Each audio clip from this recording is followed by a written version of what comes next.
on there. That's what you want, bro? Like, damn, bro. Like, what Irv Gotti did to you, P?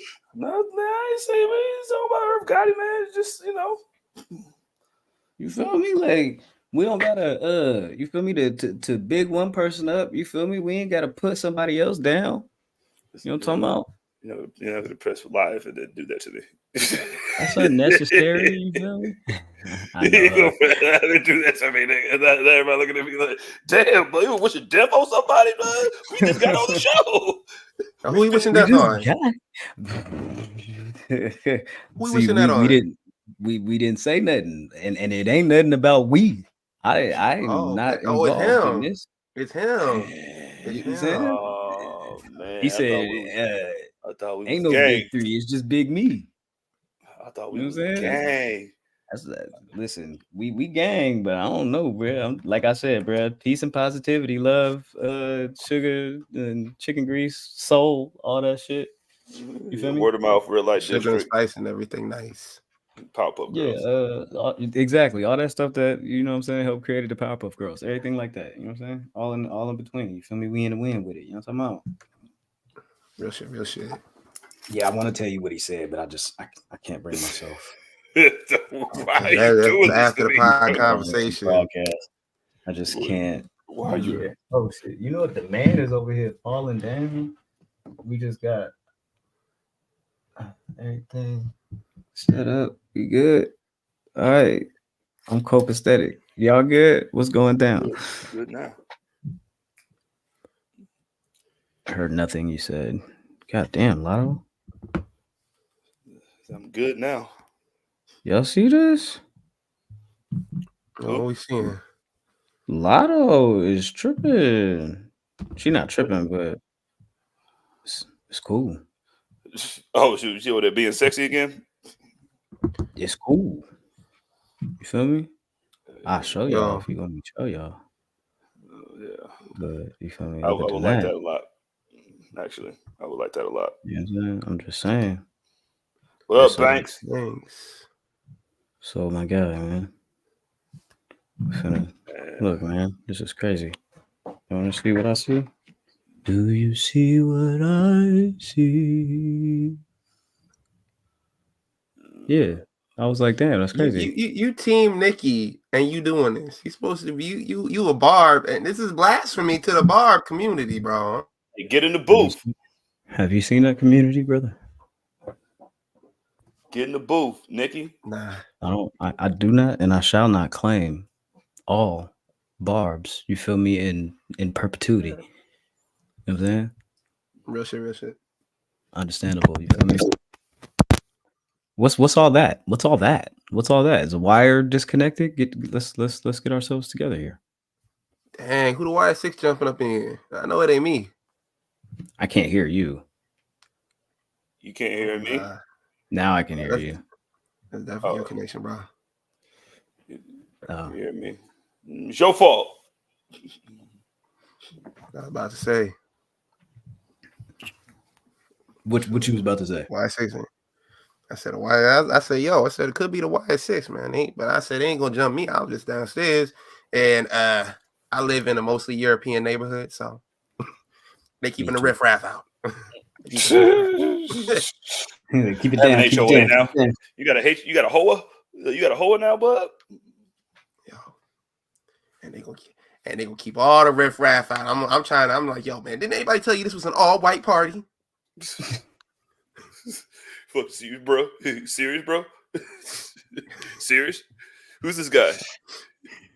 That's good. Where's it at? Not loud enough. Let me turn it up. Do you know Ben? Okay, then why are you here? There you go. There we go. I feel a lot better now. All right, guys. You wanna get started? Hit the button. I don't want to hit the button. You hit the button. I know where the controls are at. I know how to do this. I hit the button. I was just playing. All right.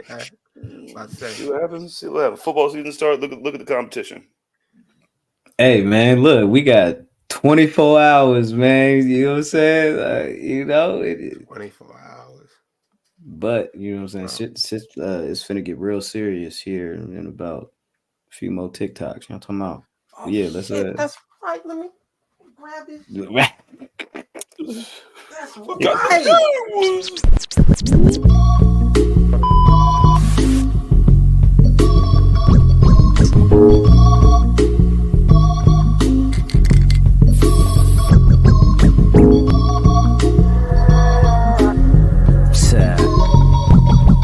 Tell him I probably send your bitch to give me some chicken. If you ain't knowing, love, it's the list.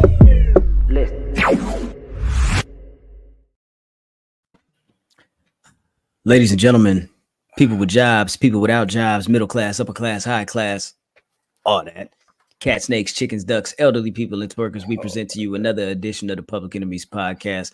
What episode is this? 321? 321. I go by the name, oh my God, Graham. Here with the Waco Kid, all about the Benjamin, Benny the Butcher, you feel me, shining up his little title over there, you feel me, real nice. You know what I'm saying? Yeah. Big Match Jizzle in the building. What's up with you, CJ? How y'all doing? What's up with my guys? Man, I didn't even know he won. He won? Like, what? Well, who let... I want to recount, man. Like, I don't see, man, but this is going to be a long 3.5 days for us, man. So I'm having a cane reign, is what you're saying. That's crazy. That's crazy. Man, you going to have more than one day. You know what I'm saying? You're going to have a week. You know what I'm saying? You're going to have a big show reign. It's going to be all right for me. You feel me? I'm just not going to talk to him until Sunday. Okay. All right. That's fine. That's fine. You already going to talk to me after tomorrow night either. Oh, yeah. Beef. Oh. You know what? I take it back. I'm going to be at your neck. You know what I'm talking about? We're gonna have a lot to discuss. We're going to definitely have a lot to discuss. Jalen who? Jordan who? We both got quarterbacks that look just alike. Nah. All right, bro. Nah, stupid shit. Like they having this game in Brazil, and neither one of them can wear green because the gang violence is so bad in Brazil. We covered this last week. I already know. Yeah, I wonder what's gonna happen. They're gonna play the game to get out of there. What's gonna happen? Gonna play that game. And I got to know now. Both teams doing interviews. They're like, why would the NFL send us here? It's definitely me. I'll be right back. Y'all have some fun.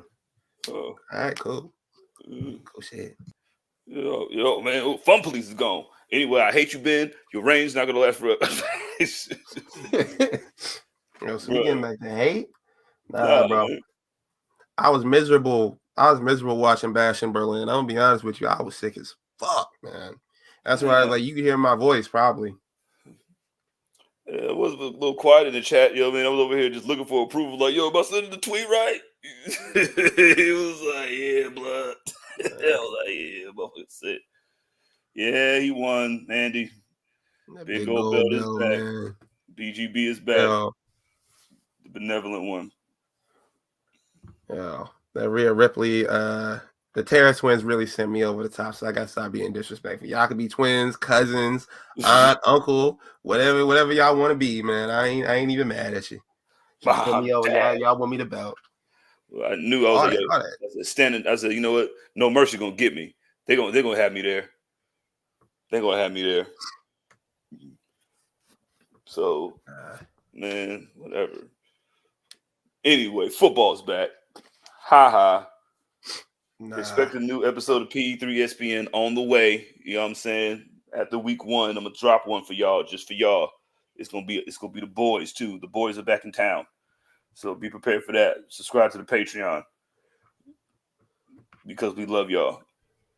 Yeah, real shit. Yeah, the Eagles finna wear all black because they going to the Pittsburgh. Not Pittsburgh. What the fuck am I talking about? Green Bay really threw me off. They're talking about Green Bay, and they're going to Green Bay's funeral, nigga. That's what's going on. And all black going to Green Bay's funeral. That's what's going on. Yeah, like, that's all they've been talking about. I mean, like, who's gonna? They only been talking about y'all. We just got Saquon. Well, we just paid Jordan Love a bunch of money. So it was like, all right. And then here go me, my little team sitting over there with Gardner Minshew. About to play Jim Harbaugh. I'm like, well, this is great. Nah. Minshew, like he going crazy in the pregame. Like, nigga be like hyping him up. I'm like, nigga, like Adam Cole, sit the fuck down. Yeah, but we ain't never seen Sean Ross Sapp. Look, I know Sean Ross Sapp was playing. SRS was playing for my team. You know what I mean? I need you to throw 4 touchdowns. You know what I mean? That was one of my picks. Yo, appreciate you, Breezy 504. Yeah, SportsCenter. They had to recognize, bro. ESPN, bro. They had to recognize. They knew what it was. Yeah. Look at me. I'm the Baptista.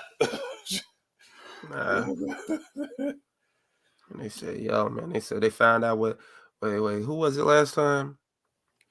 Who was the last time they were like, yo, somebody tweeted this? Complex. They said, yo, we saw what happened with Complex, man. We're not trying to disrespect y'all.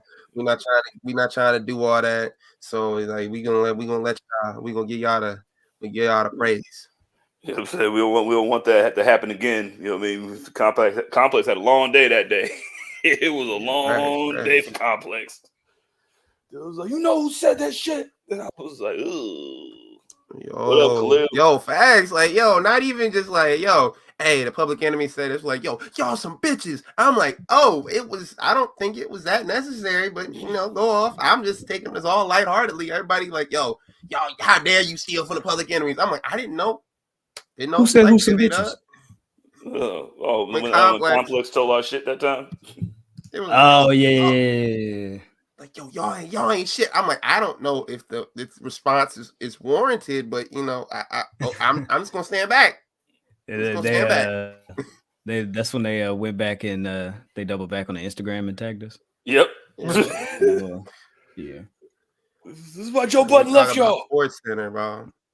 Yeah, shout out to SportsCenter. You feel me? Yeah, big action. You feel me? Batista walking alone. You know what I'm talking about? Super Pyro. Yeah, SportsCenter, come on the show. The whole staff. Yeah. SportsCenter as an organization, gang, and the crew. All y'all just come on the show at once. That's cool. Or whoever the SportsCenter intern was that posted that is good. Shoot the DM to the squatty. You feel me? And let's put it together. You know what I'm talking about? Yeah, tell Mina Kimes to come on here. Hey, yeah, I would love to talk to Mina Kimes. Yeah. Bro. Swagoo. All right, my bad. What is that all we was talking about? Yeah, that was it. He was saying that your team is gonna die, right? Bang, bang, bang. I didn't say that. Bang, bang. I gotta open that. They were saying quarterback looks like Sean Ross Sapp. Whose quarterback looks like Sean Ross Sapp? The Raiders quarterback. Oh, your quarterback. The nigga like Adam Cole. You like Adam Cole? I mean, Adam Cole, Sean Ross Sapp, Gardner Minshew, hippity hoppity. I ain't never seen the three of them in the same place, so I'm just saying, when Adam Cole, Sean Ross Sapp, and Gardner create the Spider-Man meme, you feel me? With all three of them, that's when you feel me? I'll fuck with it. I'll you feel me? I'll go along with the whatever. You feel me? Yeah, I'm about, yeah, there you go. Hey, let's talk about wrestling. Bet. Cool. Did I have a sound for? Anyways, whatever. Who cares? I'll just play this.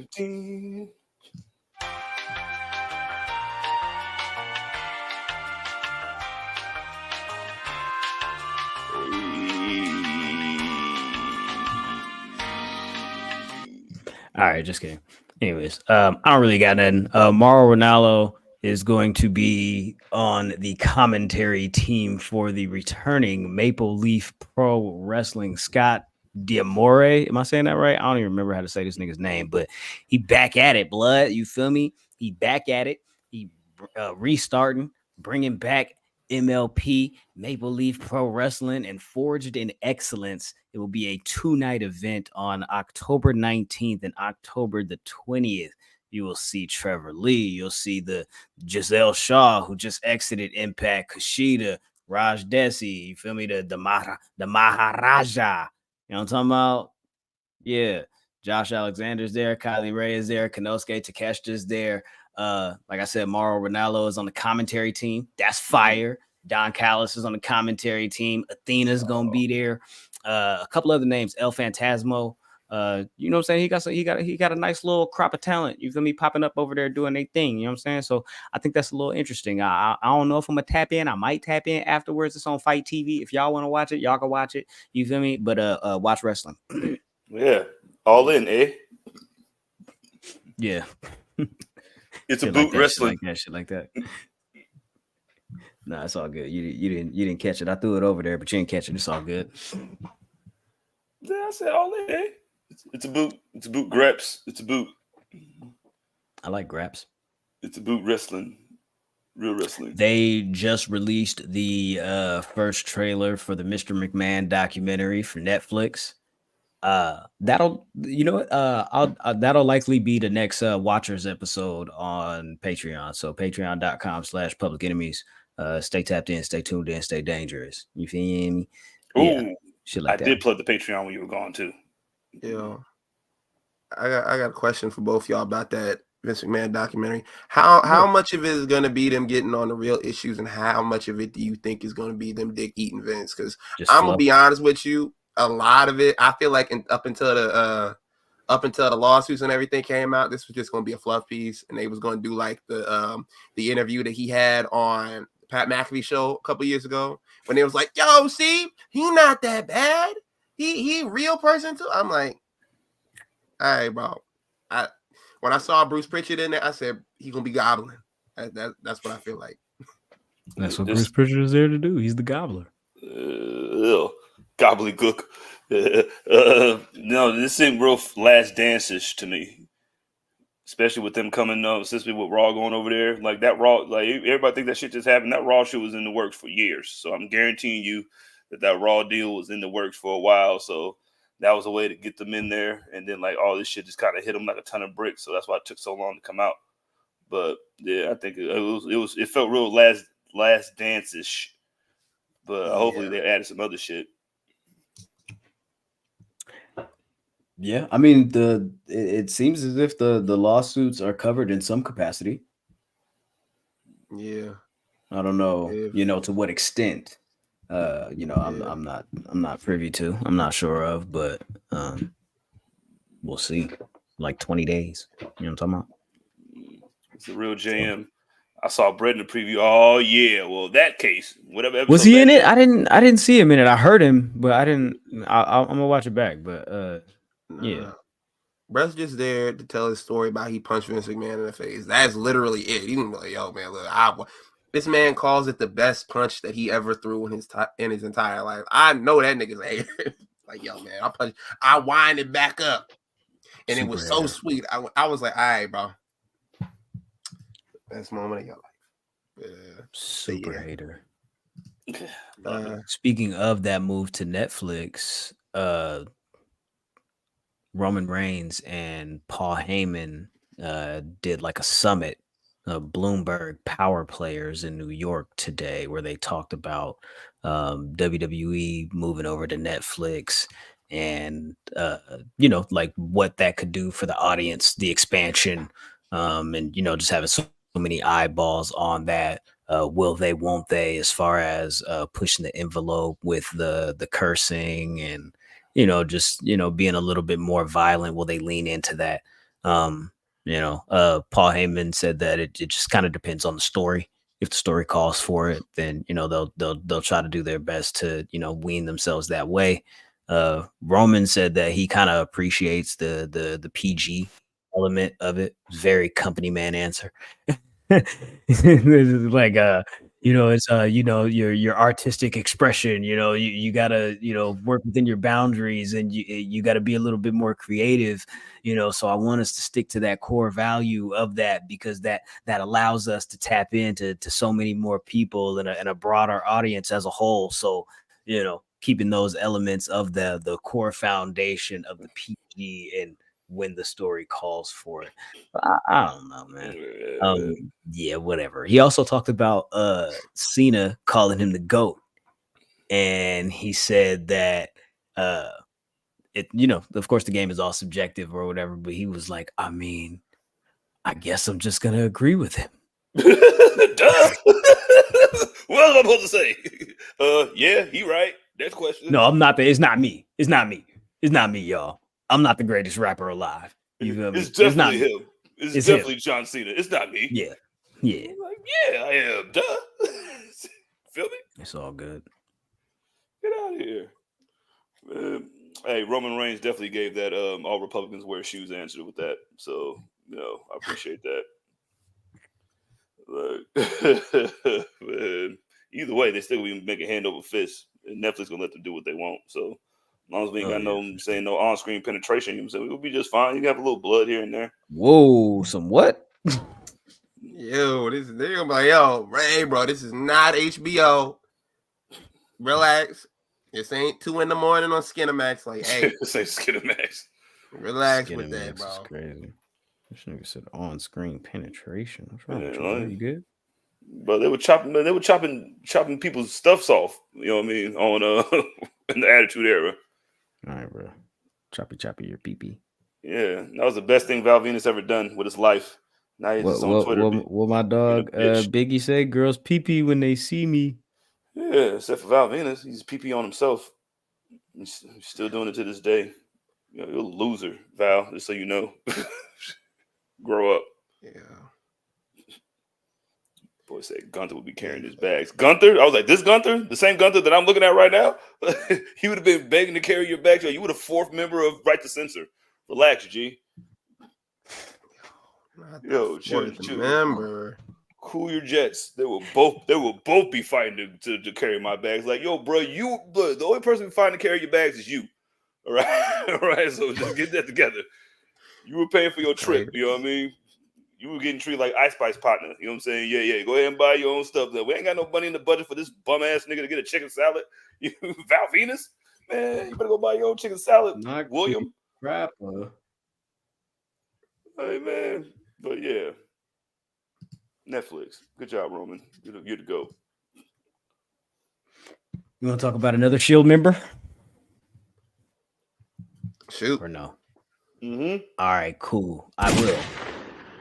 Let's do it. The following contest scheduled for one fall.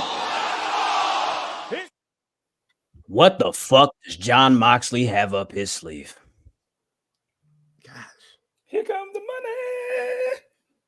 We didn't mention it last week, but we can talk to you about it this week.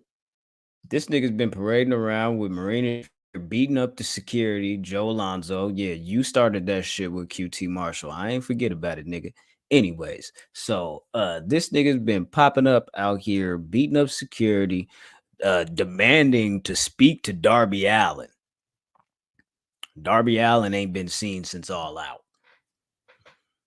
Why does this nigga want to speak to Darby Allin? I have no idea, but he says he's not an impatient man, but the clock is ticking and Darby Allin needs to answer the call. Dizzle, you referenced Shane McMahon. A lot of people have been assuming and thinking, I believe last week was John Moxley telling Tony Schiavone, this isn't your company anymore. And Shane McMahon seems to be the number one rumored name to be associated with this whole thing. There's another arm that's bringing up the Hurt Syndicate and Bobby Lashley, MVP, possibly due to the Bloodsport relationship and Josh Barnett. Ben, what do you think is going on here? First, I wanted to say on the part about John Moxley wanting to talk to Darby Allin. Y'all seen a video of the dude on the airplane where he was like, hey, I want to shake your hand. Let me shake your hand. He's been wild aggressive. That's John Moxley with Darby Allin. Do not shake that nigga hand no matter what you do. But the way this group is panning out, I'm half on board and half not. I like John Moxley. I like him going off the rails. But y'all ain't never gonna make me like Mina Shafir, bro. I'm past that. Y'all never gonna make me a fan. Y'all Marina Shafir. I'm sorry. You still thinking of Mina Kimes. It's cool. Yo, there we go. Y'all never gonna make me like her, bro. But another thing is like if it's Bobby Lashley and MVP showing up, that don't add up to me. Like, that just seems like a weird pairing. Like, y'all are not the same type of people, bro. Like they both like to fight, they both like to square up, but like it's just different vibes. And CJ, I don't like the route that you was going, that you was thinking I was going either. I saw it in your eyes, but yeah, I just don't think that's a good pairing if they go that way. You saw it? You saw that shit? I saw it. You was about to get racial. I saw it. He was about to. I was about to go over there like, these are not the same people. You was like, yo, what? What do you mean, Explain, you please? What do you mean, you people? One of these things is not like the other. Yeah, they both bald headed and angry. I don't listen. Whatever John Moxley want to do, I'm with it. Like you said, like Ben said, I don't understand the Marina Shafir aspect of it. Like I don't know why you need to sprinkle in some of that Marina Shafir in there, but you know, you need somebody to beat up somebody. And as far as Darby Allin, like I think he's one of the niggas that can get beat up a lot. You know what I'm saying? You always gotta have that one nigga that can get beat up a lot. You know what I mean? So you can sit him in there first, and then y'all come in there. You know what I'm saying? So I don't know. I don't know what he's trying to build, but I definitely see Shane McMahon written all over this. I think that would make a lot more sense than Bobby and MVP. And where does he fall in with the fighting aspect of this gimmick? Because like, what is it, the little shitty punches? Is that where he fall in? Yeah, they both take jujitsu, kinda. You know what I'm saying? Like you were saying, Shane McMahon was doing triangles at one time, and yeah, man, he's about graps. And this is not your company anymore. It seems very you know why I'm here, but you don't. You know who I am, but you don't know why I'm here. Type shit. Like so I don't. And like if you're gonna start a faction, you know what I mean, then definitely do it with Moxley. But yeah. Khalil says Moxley mentioned in a recent interview how much potential he sees in Marina. Maybe we'll see how this plays out in due time. I agree with that. Their relationship is a lot like super predicated on like their love for MMA and like that whole shoot fighting aspect and Josh Barnett and that whole collective over there with the whole blood sport thing. Like, so, and I don't know. I think this might be cool because, you know, Moxley's out there. He's not coming out the Wild thing. This is definitely a character shift. You know, he's using that Death Rider theme from New Japan. Like when he gets back in the ring, I don't think he's going to be wearing them little jeans and shit. He's going to be wearing them weird little biker shorts. That's right. I think he's gonna be leaning more into that type of thing. So like the Blackpool Combat Club run for John Moxley, I believe, is effectively over. You know, back to the Joe Budden vest. Yeah, Joe Budden vest. Moxley is my favorite Moxley. That's your favorite Mox? Yeah, violence. With the one with or without the eye patch though. Your eye patch, Joe Budden vest, Moxley. I don't know. I was like Hoodie Mello. Like, he was mad dangerous, even though he only had without the eye patch. Yeah, without the eye patch, it was a little better. You know what I mean? No, like when he was wearing the eye patch on purpose, and then he took it off to be like, "Yeah, my eye's better now, and now I'm about to win this belt." Like, yeah, that one. That one. That particular. Yeah, that moment. Sure. You know what I'm saying? That was like Game 6, Clay. Okay, so when do him and Darby come into like contact? Is there like a All Out? I don't know. I agree with you, Ben. Though, like this, like merging the two ideas of like the whole rumor thing with like Bobby, MVP, Marina Shafir, John Moxley. That just seems like a weird collective of people. And then you add Shane McMahon to the grouping. I'm like, what type of gumbo are you trying to make? I don't really get it. So like I could see, I guess I could see AEW bringing Shane McMahon in some type of capacity. And like Jizzle said, I guess if you start in a faction, why not start with John Moxley as far as, you know, your top prospect? But I don't know where this goes, bro. I don't know. Like it's like, and I don't know, Brad. And I feel like I'm seeing people say like this could be like good for AEW as far as like storytelling purposes, and like they've got a McMahon, you know, that can kind of like bring and draw like I don't want to say star quality, but just like a, you know, that foundational like wrestling name where it's like, okay, boom, this is a staple family that's been here forever, similar to the Von Erichs, similar to the Rhodes, similar to, you know, so many others that have, you know, paved the way or whatever. But I'm just like, a McMahon though. And that's the ultimate get, you know what I mean? It's just like getting like it's definitely getting like it's like getting a BD to flip the GD, you know what I mean? Because Shane McMahon could do everything that Don Callis was doing. Maybe not as good because Don Callis is, you know what I'm saying, he was the jackal, motherfucker. But he could do everything that he was doing. Just getting away and stuff like that and still do stuff, take bumps and shit. Like he ain't gonna be doing too much because they ain't taking them little shoot punches in AEW, nigga. Somebody gonna punch in your mouth for real. And we're not gonna get in trouble because my boss don't like your boss. There we go. Triple H was like, I don't like my brother-in-law either, nigga. Shit.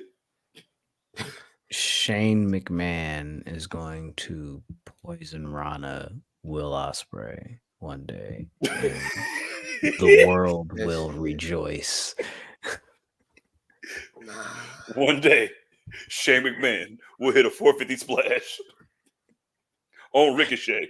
What the fuck? I don't get it, man. It's not for me. But we'll see what happens, I guess. You know, when that happens, how it happens, if it happens. You know, I'm not really interested in Shane McMahon in AEW, and whatever Moxley's got cooking up seems interesting, but I need the landing to connect for me. That's all. I need the landing to happen now, immediately. Tell me what's going on. Bro said ground is plain. Yo, emergency landing. Yo, right here. Hit the blinker. Andy says, did I hear Shane McMahon and Will Ospreay in the same sentence? Yeah. I mean, and Poison Rana, if you didn't hear that. And Poison Rana. Yeah. Josh says Shane McMahon is going to do an Emerald Fusion on Kenny Omega. He's going to do a spinning grass-covered Gradunzel on Bryan Danielson for the belt, and he's going to win. I don't know, man. Not for me. There we go. Shane McMahon retires Bryan Danielson. That's fucking Book it. No. Yuck. This nigga Hangman burned Swerve's house down. Sound a word for me to say it is coming from my heart. Bro. He burned down his house. His childhood home. He just bought the house. Just got the deed. Yo, shout out to Ben. First off, we're gonna shout you out, Ben. Nah, I don't want the shout out. Hey, listen, I don't want the shout out. You know what Nick Wright would call that? Nick Wright would call that a classic category 1, where you just call it out and it happens immediately. All right, that was a classic category 1. As soon as you bought that house, you knew something was gonna happen to it. It seemed kind of planted, so that was great. Yo, man, he burned. It was 100% planted. But you know. He burned down Son's house, cuz. He burned Son's house down. He really. You know my favorite part about that shit was like the promo part where he said, I could see your dad sitting down in this chair till you shut the hell up because the game is on. But that was my favorite part about that whole shit. Oh, that was good. It really was.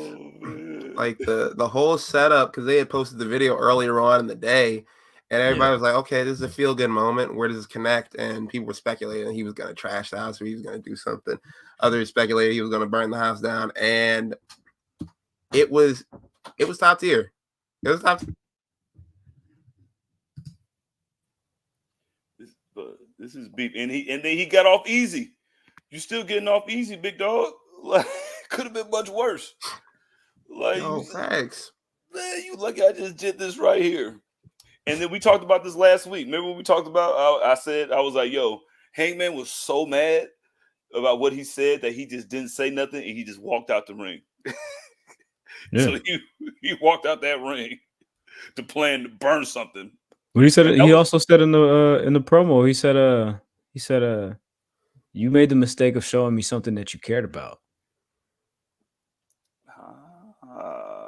How did he find the location of this house in a matter of hours? Maybe he called Brian Daniel. He called old Goat. Was like, yo, man, what's Swerve house at? You weren't Washington, right? He called Ice Cube when he was booking on All About the Benjamins. Yeah. Dick Tracy. That boy called Russell Wilson. Was like, you know Washington, right? Like, there's like 5 niggas on TikTok, and that's all they do. They be like, yo, take a picture. They guess, like, try to figure out where in the world that is. He called one of those niggas. He like, yo, man, I need you to do this. He's like, what's the purpose? Oh, I'm just trying to create a challenge for you. Like, nah, bro. You are an accessory to arson at this point for letting this man know the address, and you are a doxer. You dox that man. You dox Swerve so Hangman. Bro. Yo, facts. But like CJ said, if we being honest, burning down a house with no one in it, that's not enough for everything that he did to Hangman. It's not enough. Okay, so I still need clarification. When Swerve went into Hangman's house, there were supposed to be people there. Which Hangman was leaving, right? Like Hangman was. He said, when I see you taking your pregnant girlfriend to the car. No. I'm saying when Swerve went into Hangman's house. Oh, he threw the t-shirt at the baby? Was it were people supposed to be in there? Yeah, that's leaning crazy, over the baby crib? Like somebody was supposed to be there when that was happening? That is weird. Or was he in an empty house as well? Talking to a crib with nothing in it. Because I'm like, I don't see the threat in that for real. I think it had to be, but because you're right. Because like, why would that baby be in the house by itself just sleeping? Like they weren't performing down the street. Could have been there. You know what? Hangman's baby is the same baby from that Dave Chappelle saw in Cleveland that one time. Hey, he was baby. like driving around. Hey, baby. It's 2 in the morning. What you doing outside? I'm selling weed today. Hey, man, baby selling weed to the block. Oh, shit. That nigga said, click, click. Oh, man. Hangman, baby got a pager. For that and for hiding in the bushes, bro. What you hiding in the bushes when I'm taking my pregnant wife to the car? Nah, bro. Burning down the house. No one was in there. That's not enough, bro.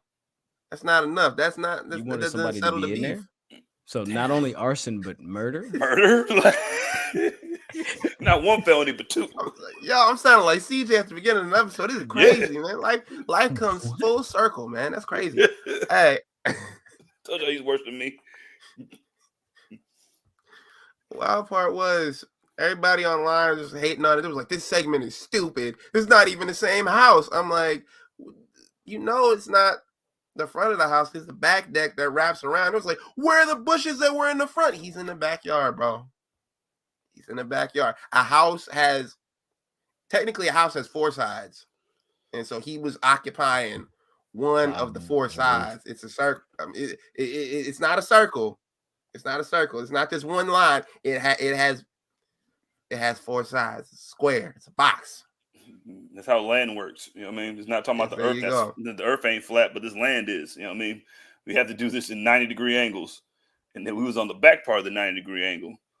Hey, the only thing that made that shit better if he just did the Prince Nana dance in front of it while drinking, like, you know what I'm saying? If he'd have did that while we was playing What About Your Friends by TLC. The house is burning, nigga. Isaiah Rashad, nigga. The roof. What the fuck? It's a great album, bro. This and house also is on fire. Are there gonna be any legal repercussions for this? Because this is a crime. Like, yo, even if you give someone like complete permission to burn down your house, that's still a crime. That's still arson. That's still like insurance fraud. Like, yo, somebody has to go to jail. But it's like, yo, it's not in your hands to press charges anymore, Swerve. Like, yo, it's not like you're like, yo, you want to press charges? No, this is a crime. Trevor Lawrence, say that was your house that you gave permission to you got called Trevor. Like, yo, one of them Jacksonville Doug Peterson. That was your house, right? Yeah, it was my house. Them saying that we use for movies. That's definitely a fucking crime. That's literal arson in front of your face. Where does this rank for y'all on go home shows for AEW? And also, let's walk back that one. Where does Swerve and Hangman rank on y'all's all-time rivalries for AEW and wrestling in general? Oh, AEW, I'll give it number at least top 3, and it's not 3. Okay. All right. No, when you have standing over babies and childhood homes burning down, I didn't like the Tyrese acting from Swerve in the ring, but that's real beef. Like, yo, bud, like, yo, you said over my baby, I burn your childhood home down. And then like and Hangman's been doing some of the best work of his career these last couple months. Just like him just playing unhinged and just like, no matter what I do, like I just need to I want to get to Swerve no matter how much I need to, like if I gotta burn this, like, and like I think what Graham said, like Graham, you was like, yo, you made a mistake telling me something that you loved. You know what I mean? Like, and that's true. Like, you could have stand over, like, because like no matter what happened, like the whole point was like he was standing over my baby, giving a promo about me, and then you came in the ring last week and was like, yo, you've been worried about me, and I've been worried about being the best in this company. And then he just looking him in his eyes like, yo, nigga, you stood over my baby. Like, you stood over my baby. And you said you watched my pregnant wife leave and me. Like they didn't even know I had another fucking baby. But now you put that out there, you know what I'm saying, playing Border Patrol, maybe. Like, yes, I'm going to burn you. Like, this is the least of your problems, dog. Like, this is the least of your problems with me. I want everything in your life to crumble. I wish he did a Prince Nana dance in front of that nigga house burning down. I would have. Okay, Graham on the all-time list. CJ answered the AEW one. I'm gonna give you the all-timer. I don't have an all-time ranking for this. This is an all-time to be able to say that. I saw people putting it up there. I saw people putting it up on the top 10. People were making lists. To be able to say that while the feud is still ongoing, it would be disingenuous for me to give you a number. I'm really intrigued by the feud. However, I can't say that this is the 7th best feud that I've ever seen in my life. You know, not as of yet.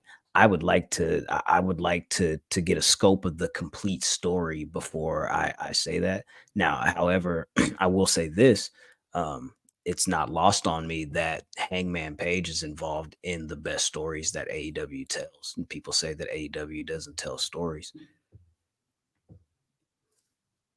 His character arc from the beginning of this entire company and program has been top notch. But I can't say, you know, where I would hold it. I'm really intrigued by it. It's really good. It's really good. But I'm not going stupid extra hype it like that. I can rock with that. However, in AEW, as far as in AEW, just solely in that, to answer that portion of the question, it's probably the top 3, if not the best one. Just that whole shit with Kenny and Hangman and their tag run, that was dope too. Yo, hot take. Hangman has literally been everything that they wanted Kenny Omega to be in AEW. The main character? The one that, like, he's like, and what's main characters and all the anime? Like he's Gohan. Or is let me ask you this though. Is Hangman what what AEW wanted Kenny Omega to be, or what people thought Kenny Omega was going to be to AEW? Yeah, let me not disrespect Hangman, because I don't want to put him in the shadow of anybody, because I think Hangman's been one of the best. Like, he's been the most consistent thing, like just like you said, like his character arc, or just like his like whatever. Because like when that whole AEW shit came out, like he was looked at as the like, oh yeah, and Hangman. You know what I'm saying? Yo. Like he was looked at the +1. You know what I mean? Like, and then he showed the nigga like, I've been the best thing. Like, he's literally done everything that you can do in AEW. And he's been like, even though he's taking this time off, you know what I'm saying, to do whatever, but like I'm just talking about just like him from beginning, like, because he was a part of that shit too. Like all that EVP shit, like Cody left, Bucks did what they had to do. Kenny's doing the best that he can, but like Hangman was the only thing that was holding that down. Like Graham said, when him and Kenny went against the Bucks for the tag titles, like that was the most compelling thing. Like everything that Hangman's involved in is usually the most compelling thing on that show, and that's hard to do. So you got to give him credit for that. I think he's been the best thing at AEW since they got there, since it started. Like the most consistent and the best thing in AEW has been Hangman. He's been their MVP. Ben, what do you think? You asked the question. You answer your own question. Where are you at with it? Okay, as far as the all-time list for AEW, I agree with y'all, top 3. And for an all-timer list, like you said, waiting on the landing of that for the all-timer list is really important, because like, you know, they could fuck it up in the end. And like, because I've watched a million shows and movies where you sitting through and you're like, oh, this is really good. This show might be a classic. And then you get to the last episode and you're like, they just ruined 5 seasons of a show that I loved with this last episode. So as far as the ranking, I'll wait until like we get to that last one. I was hoping that you would get that answer, something equivalent to that, because I saw people running through lists. They were like, yo, this might rank up all time, like an all time. I was like, we gotta wait to the landing point. So that's let me ask this, and then we can get off of that and we can get into AEW predictions. When we get into that, please, you know, those are y'all that are here with us live. We want your predictions as well, so please drop them in the chat. But let me ask you this. Shoot. See me try to give lip service to the people. I don't forgot what the fuck I was going to say. I'm talking about that. We were still talking about like rankings and shit. But Yeah, but we was like with the rankings and shit, like the all-time shit. The all-time shit is kind of hard, because like even like I think niggas was talking about like, yo, 2009 Randy Orton wasn't with. I was like, first off, 2009 Randy Orton was the evilest motherfucker to ever live. He kissed Triple H's wife. Not after he kicked her in the head. You know what I'm saying? You know what I'm saying? No, after he gave her RKO and then handcuffed that nigga to the shit and kissed her. So like that might be a little more, you know what I'm saying? Yeah, but you know what I mean? Burning a nigga house, like talking over a nigga baby is and that's what makes this shit so dope, nigga. Because like you don't know, like whoever you cheer for, you're a good guy and a piece of shit at the same time. This is where a lot of people lean into AEW fandom, because they say they provide a deeper story and more complex like characters, instead of like there's no definitive good guy, bad guy in this scenario. They've both done evil things. They've both stepped outside of the boundaries of what it is to be a babyface, and they're kind of like gray areas. And you could honestly pick either one and you wouldn't be in the wrong. But that's good shit. That's good shit. Yeah, like there's no wrong answer in a feud like this. Like you can't like yo, this nigga did talk over this nigga baby, but that was his childhood home that he just bought. Like, so you can see it from all perspectives and shit. Like I don't even know like beefs like real wrestling beefs that like went personal like that. Like maybe with like Bret and Owen, they went personal like that. Yeah, that's cool. Really... I hate to interrupt you. I forgot what I was gonna say, and that really sucks. But just due to timing, we should move on and get to all out predictions. So let's do that. Sorry, CJ. Nah, it's all good. I was fucking sitting treading water anyway. Thank you for keeping me breathing. Saved you, nigga. I saved you, nigga. I made room on the door. You feel me? Some shit that Rose would have never did for Jack. Yeah, bitch. Like that bitch on the Titanic. They let my nigga Leo die. You know what I'm saying? That's why he had to get an iron mask, bitch. He had to wear that iron mask to make predictions. The exact same people. I just used their character names from the movie. All right, cool. So let's get into All Out. AEW annual show once again from Chicago, Illinois, the Now Arena is what they say. Here we are, September 7th, this upcoming weekend. Hey, make sure you guys stay tapped in, stay tuned in, stay dangerous. If you're watching on youtube.com/Public Enemies or Public Enemies YouTube channel, post show, fuck with it. You know what I'm saying? After the show, come kick it. Come chop it up. You feel me? Y'all get your little chicken wings, your little fries and all that, your little weed or whatever your little vices are, your event snacks. Come kick it. Let's fuck around. But yeah, let's get into it though. Swerve and Hangman is not only a steel cage match, but it is now a lights out steel cage match. So it is an unsanctioned match and it will main event the show. Who do we got for this? What do we think is going to go down here? Yada, yada, yada. Yada, yada, yada. Jizzle. Oh, yeah. I got this. I got Hangman extremely violently by pinfall. You know what I mean? Six to seven buckshot lariats from each corner, like each way. You know what I'm saying? Like buckshot this way, pick you up, buckshot this way. Buckshot that way, buckshot this way. It has to be violence. Is he gonna have enough room to do that? I was about to say that. How's he going to do it? I'd like to see it. I'm not gonna lie. He can just do a regular front flip. You know what I mean? He could do that. The Rolling Thunder clothesline, Rolling Thunder lariat. It's like a regular front flip, like you know what I'm saying? Call some on bios. I'm like like a handspring front flip. Yeah. You know okay, I got you. I'm with you. I'm gonna go Hangman as well. I think this is a perfect opportunity for Hangman to get a win back over Swerve, and then for Swerve to turn around and say that shit didn't fucking count. So, anyways, that don't even matter, nigga, because it was lights out, nigga.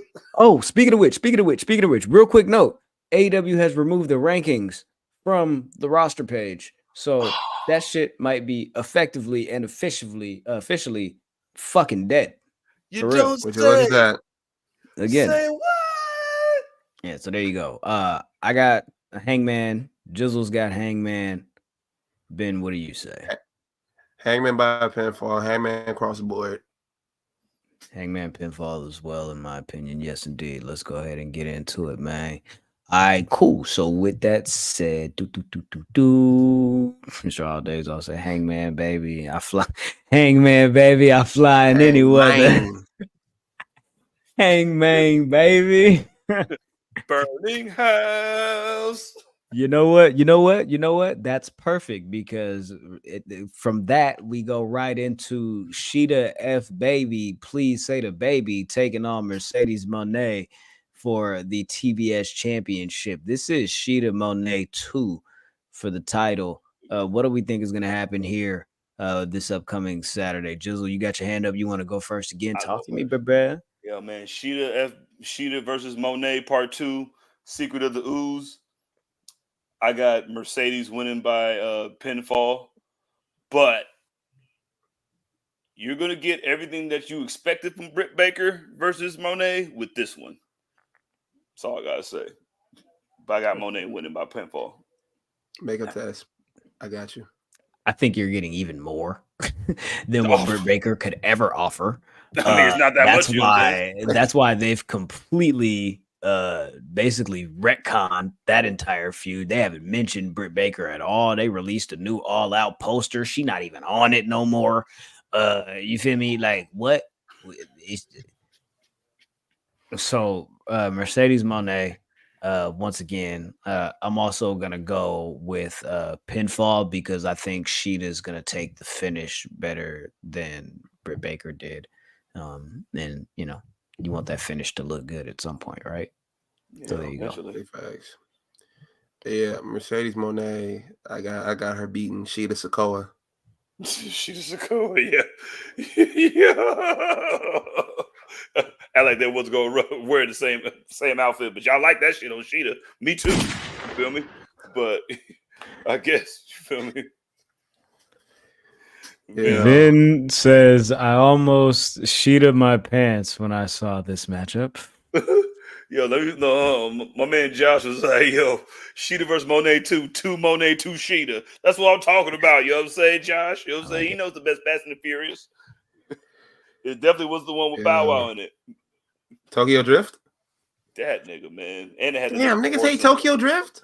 Blood, it had the nigga from Horse Sense in it. You know what I mean? Like, I don't want no. That nigga was too country. Wasn't didn't they have that home improvement show with Tim Allen and like Jonathan Taylor Thomas? Wasn't one of them kids, like the older brother? He was in that shit too. Zachary Ty Bryant, yo, he's always a douchebag. I remember he got beat up in First Kid.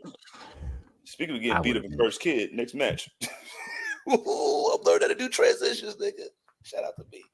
Let's get into it, man. Daniel Garcia versus MJF is a grudge match for the ages. I just said that because it sounded good. I want you guys' opinion on what's going on with Daniel Garcia and MJF, especially after this past week on Dynamite. Who's going to win this match? Got it. I'm picking Daniel Garcia to win by violence and pinfall. Yeah, his promo was it was good, but it was interesting because he was calling like a non-existent MJF baby ugly. So that was my favorite part. You know what I'm saying? Anytime you call him baby ugly, that ain't his. You know what I'm saying? That's cool. Because you know what I'm saying, babies be ugly and shit. But no, man, like I think it kind of feels like they're trying a little too hard with Daniel Garcia, and you don't really have to do that because he's dope already. But I think this is going to be the I think this has the potential to be the Daniel Garcia coming out party type shit. If MJF is who he says he is, you know what I mean? Everything that Chris Jericho says that he's been doing, like I think MJF can do that shit, and then they can have like a match of the night sleeper dark horse type shit. I got you. Yo, all that shit sound cool, but MJF, I'm sorry. All that shit sound cool. Buster, pinfall, over with. There you go. Samesies. That shit sounds great.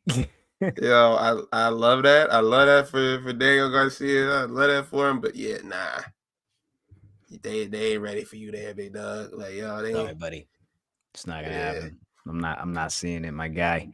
But so I don't have a graphic for this because they don't have a graphic for it yet, and I'm not gonna put like a low quality boosie little joint on here.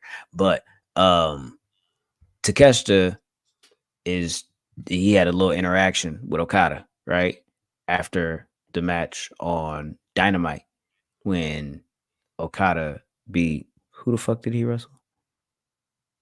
That nigga. Kyle Fletcher?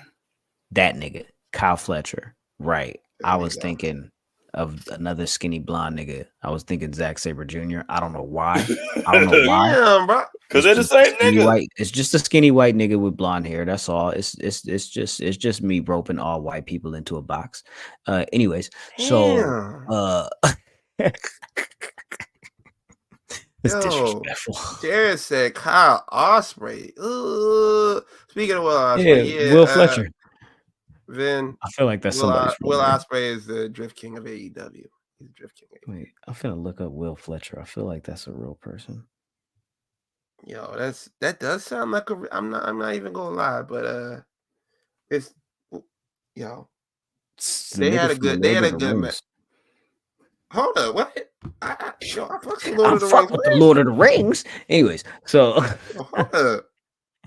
Okada is going to defend the Continental Championship in a fatal 4-way match. So you got Lance Archer and Mark Briscoe. Then you got the Beast Mortos, and who the fuck else?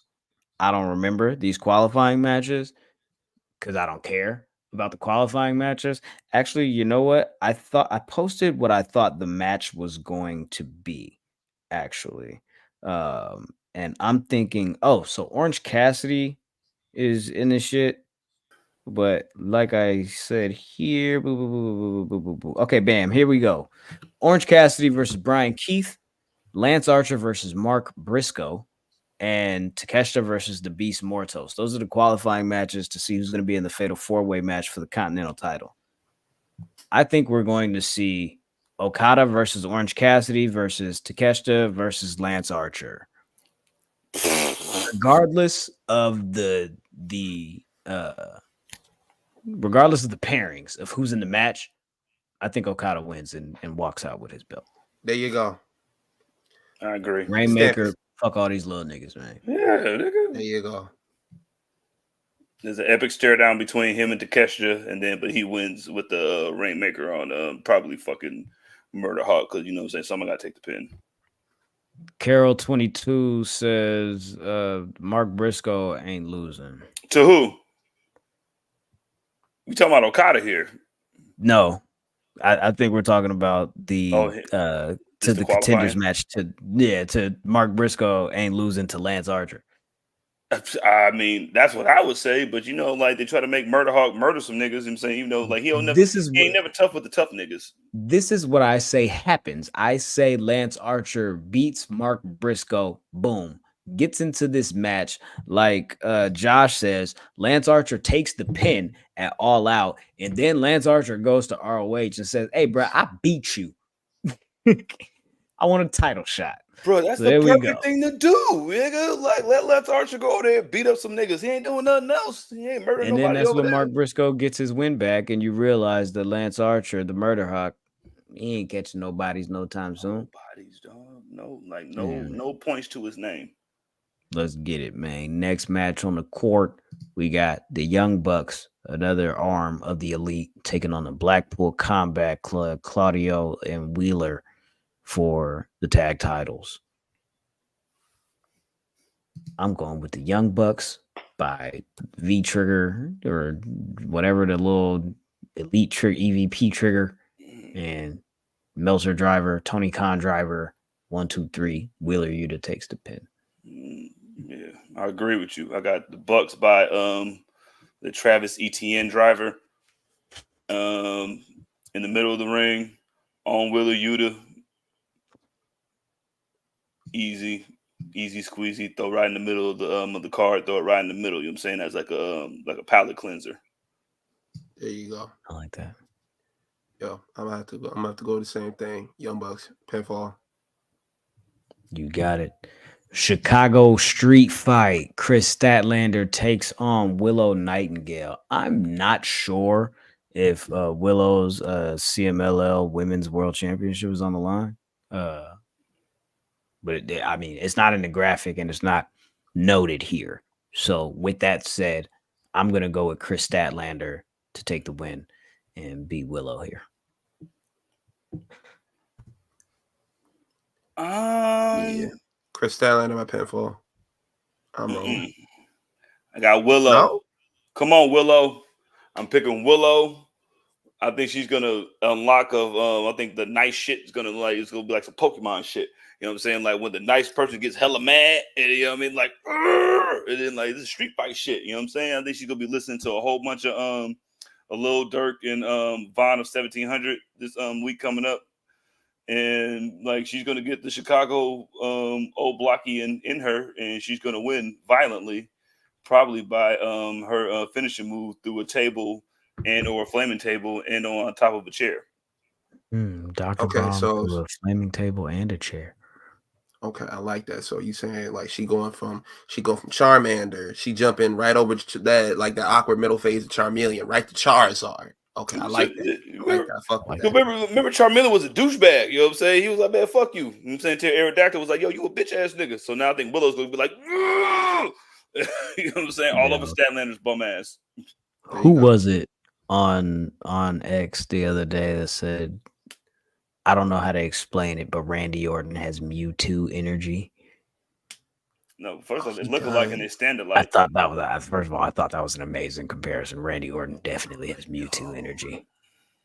He definitely do. Yeah. He He's broke definitely out of the Mewtwo. lab. He broke out of the lab after seeing some evil shit. So like after Evolution, he went on and started doing some evil shit. And then he started feeling bad about it. And now he's a good guy. Yeah. That does sound like Mewtwo's story arc. Yeah. But like think about his group. You know what I'm saying? Think about Cody, when Cody and him, like, he made Cody, basically, if you want to say that shit. That's what Mewtwo did. He made hella strong ass fucking Pokemon to beat up all y'all niggas regular shit, nigga. Are you saying Cody is Mew? Cody's definitely Mew. Damn. This nigga, Right. yo, Mewtwo was so sick of that movie, nigga. This nigga was All trying right, all right, Mew was Jizzle. like, All right, Jizzle. All right, Jizzle. All right, I got yeah. Chris Next match. Statlander by Next pinfall. Next match, International Championship, Will Ospreay and Pac. I'm going Will Ospreay to retain. Pinfall, Hidden Blade. He might even hit this nigga with a Tiger Driver because, come on, bro. You keep trying to play with me on this stage and, you feel me, poison Ron me, and that's disrespectful. Stop trying to come at me, you feel me, like that. I'll beat your ass, Pac. You feel me? So I'm going Will Ospreay. Yeah. Will Ospreay, pinfall. I got Will Ospreay pinfall.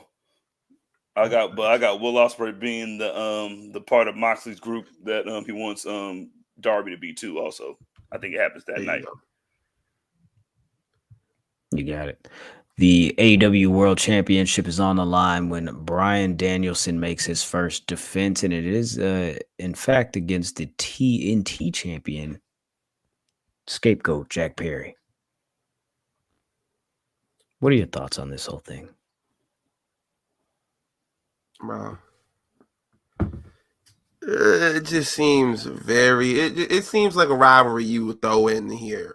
Like, if we're being completely honest, like not one with much substance. It's like, okay, well, we need someone to take on for the title that we really we all like are in agreement. Like, okay, we know he's not going to win the title. So we kind of just breathe easy. The stakes don't require this to be in the main event. And I feel like this gives an easier pass for them to put Swerve and Hangman in the main event. But I'm not really feeling this. We can tell it's buying you trying to buy time until like we really get the storyline hot. And I appreciate them like noticing like Swerve and Hangman was the hot storyline right now. And they kind of like backed up and was like, okay, we'll save our better storylines and our better opponents for a little bit later on down the road. But this just feels like, it just feels like you get home late one night. What we got in the freezer? You're like, okay, well, shit, I don't want to cook nothing, so I'll throw these chicken tenders in the oven real quick. That's what this is.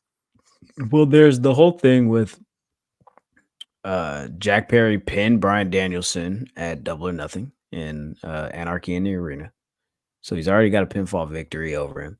And then on Dynamite, Jack said that when he was away on his excursion and his suspension from AEW, somebody like Bryan Danielson could have helped him, and he didn't because he's selfish.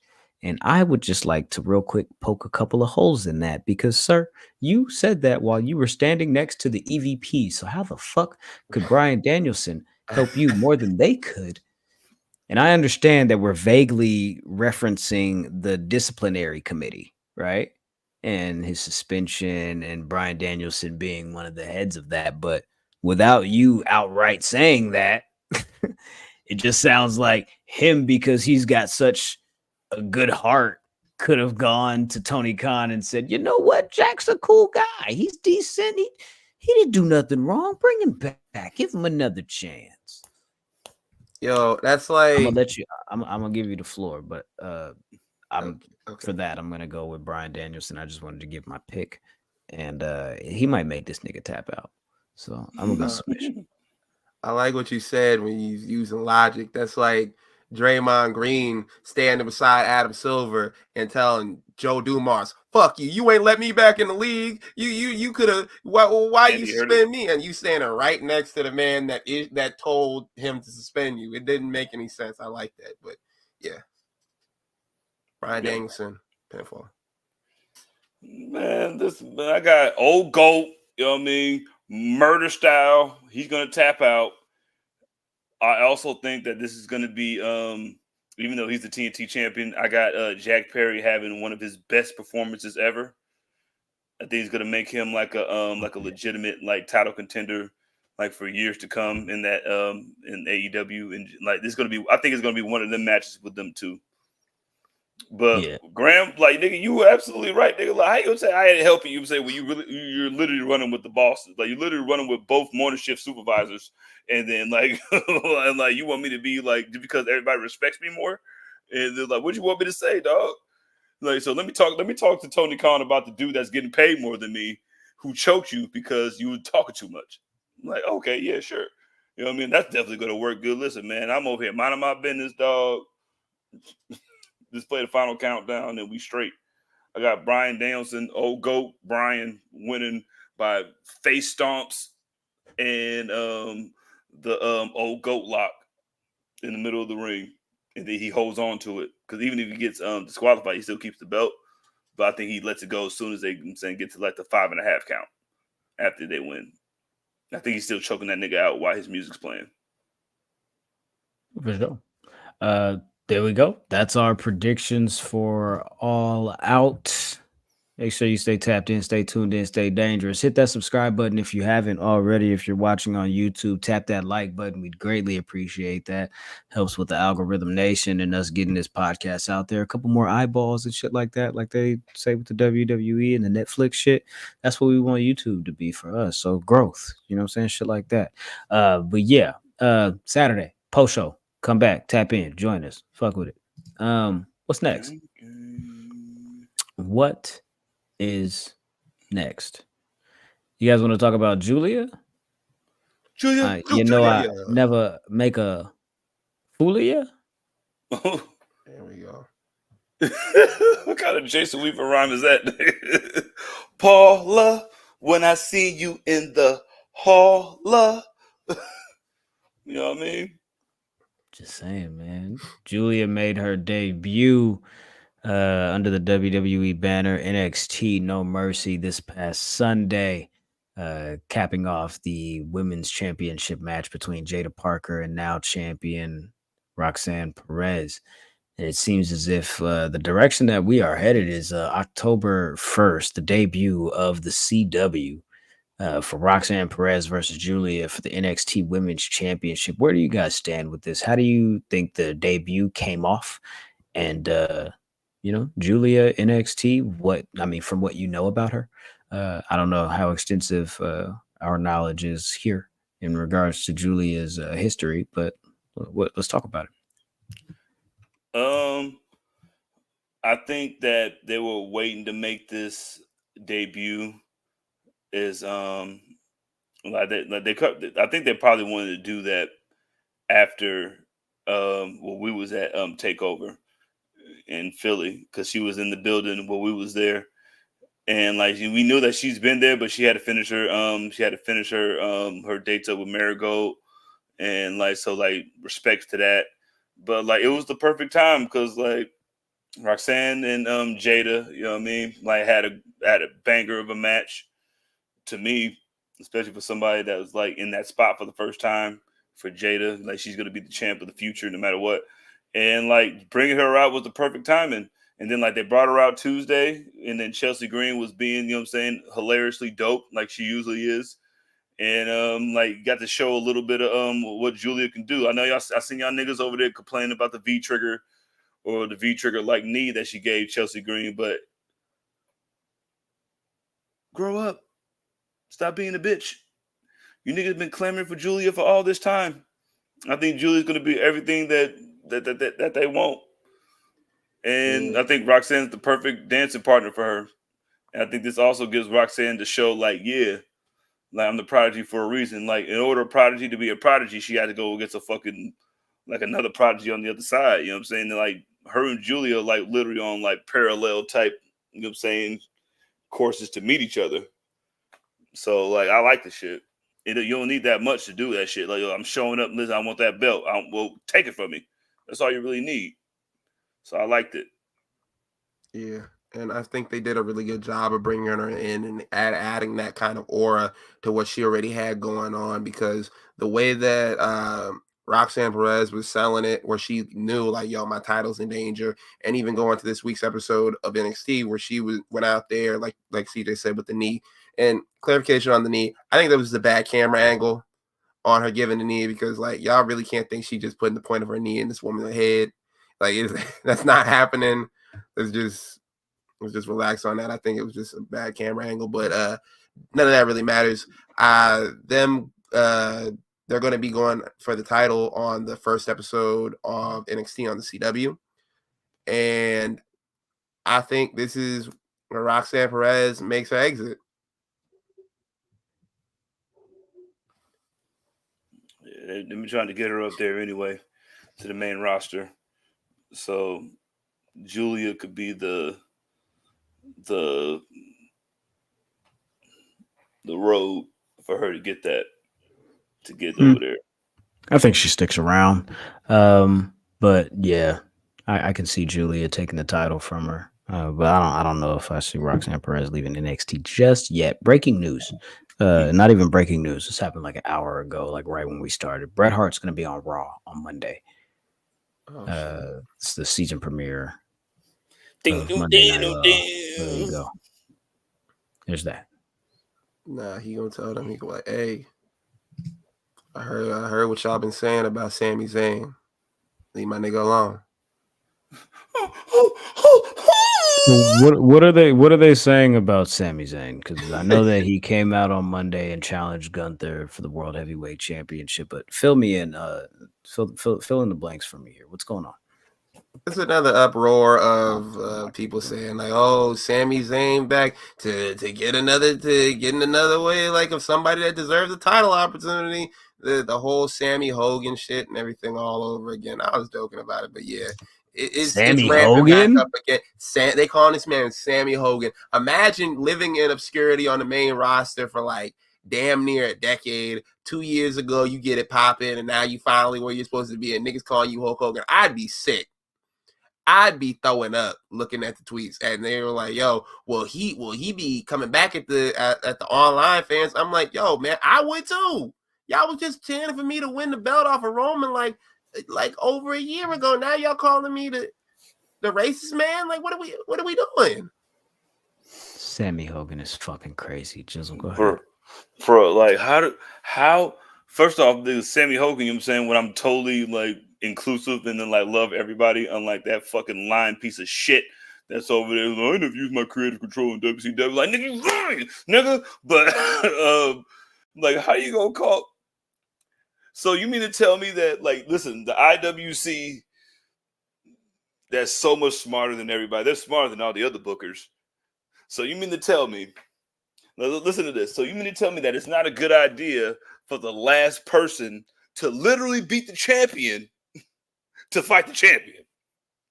You're telling me, right? You're telling me with eyes that the person that last beat Gunther won't be a good opponent for Gunther? Word. So he's Hogan now. Who else was he supposed to fight, dog? Every time somebody comes up with some bullshit and they be crying about some shit, I'd be like, okay, well, what would you do? And then they'd be like, it's not up for a championship. So where does he wrestle at? So the last person to fucking beat him should fucking have a chance to fight this nigga. And the champion should feel that way because, like, you're the last person that beat me, nigga. Yeah, I want to fight you. So yeah, what the fuck are you talking about, man? Like, y'all niggas are souls. Y'all niggas are too smart for your own good, and you're not smart at all, so you're too stupid for your own good. It's not your own good because you choose that, you know what I'm saying? Because everything is a choice. Everybody got choices. That's what E40 said. And you choose to fucking do that shit to fit your own shit. But this is if it was me, Sammy, I'd have got Sammy out the way and had him fight him first when he got the belt because, like, you're the one that beat me. So I want to get you out the way to show that it's not, you know what I mean? Like, I'm over that. Avenge the loss. I got you. Yeah. But yeah, I'm not mad at this. And then on top of that, you add another layer of Gunther kind of running from him and being like, yo, man, I'm not giving you a title opportunity. And we could kind of build to the pay-per-view next month of him kind of like getting under his skin and trying to get him to agree to the match. I feel like this storyline works I feel like the storyline really works. Despite how people feel, despite how, some people may feel about it. I really enjoyed what they had going into WrestleMania. Sami like doubting himself and everything like that, and like Gunther trying to kind of proving like, yo, man, it was a fluke and everything like that, and getting off his back. I'm down with that. And plus, what does Sami do now that he has lost the IC title? Because he definitely not going back getting it from Braun Breaker. He like, yo, man, look, that title is lost. I go with a nigga that I know I could beat. That nigga is dangerous. You got a big them YN's dangerous, bro. That's crazy. That you feel like Gunther is an easier opponent for you at this point than Braun Breaker, who's a rookie. But Gunther, hey, I mean, shit. I feel him. About, like, have you ever heard what people say about snakes? They say the baby snakes is more dangerous than the adult snakes because the adult snakes know how to use the venom properly. They know what amount to use. The baby snakes, they just put all the venom out there. That's Braun Breaker. This man is like not trying to get you to show up next week. He's trying to puncture your lungs and your ribs and all that. He's trying to have them bones jutting out the side of your rib cage, all that. He's like, yo, Gunther has some control. He's like, yo, I just turn this nigga chest to hamburger, bro. That's all I need to do right now. He has some restraint. I'm gonna turn this nigga's intestines to linguine, nigga. Like, I'm not dealing with this shit, yo. The baby snake analogy is so hilarious. That was really good. Braun Breaker is a baby snake. Yeah, he's definitely a baby snake. He's definitely a baby cobra. I only know how to kill early. But how dare y'all niggas disrespect Sami Zayn? What else is he supposed to do? Who else is he supposed to fight? Who he's supposed to fight then, y'all? Name me a person. This is a bridge to what some of y'all say of Sami Zayn getting back into the bloodline story. Well, we got a few months to before we got to fill some time, and why not fill some time with what Goodfellas says here, a banger match? Yeah, he's right, bro. Like, do you want him to fight Uncle Howdy for his next program? Don't get me started, CJ. No, I'm sorry, bro. I'm just saying. Look, I'm just saying, like, who do you want him to fight? Like, name me somebody on the Raw roster that he could fight right now.